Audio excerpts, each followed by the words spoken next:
So the government decided that they didn't want to look at figuring out what to do with the crop that they were purchasing, so they decided that they would try to restrict supply. So what they were going to do is they were going to pay farmers to set aside some of their land that is normally in production, and in the hopes that supply would decrease.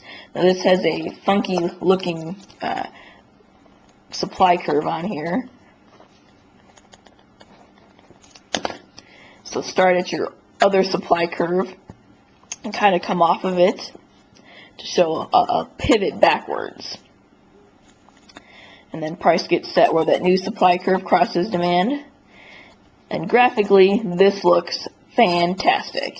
And we've seen from some of the discussions, some of the answers to some of the previous assignments, that some of you have done a little bit of research on this already and have seen the conclusions that this program didn't work. So on paper, it looks fantastic. Graphically, theoretically, it looks like this would work. However, farmers are sneaky, and what they would do is they would set aside unproductive land and then more intensively farm the land that they had. So farmers were not seeing any decrease in yields, and sometimes the yields even went up. So this program didn't work the way it was intended.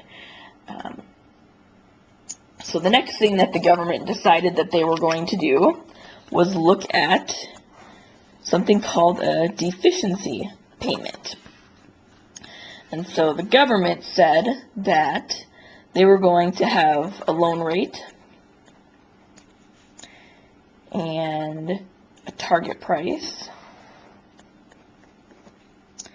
And then we need to really look at two different graphs for this one, and on your slide they're both right there. And it does help if you're drawing to draw them side by side. So we need to look at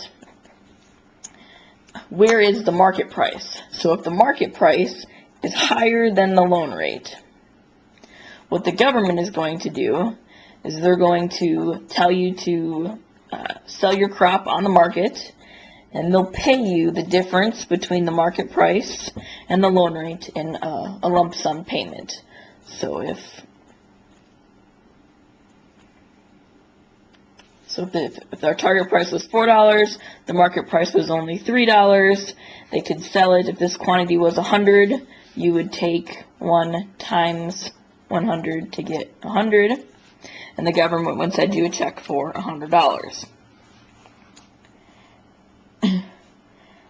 If, however, the market price is below the loan rate, what the government would do is allow you to use that loan rate,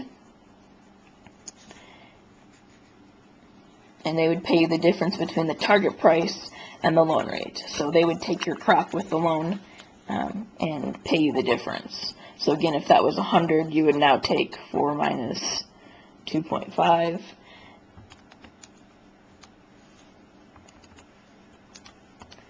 And then multiply that by 100 in order to get the payment that you would receive.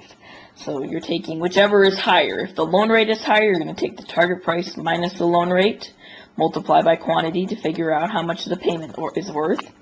And if the market price is higher, you would take the target price minus the market price to figure out what your payment is worth.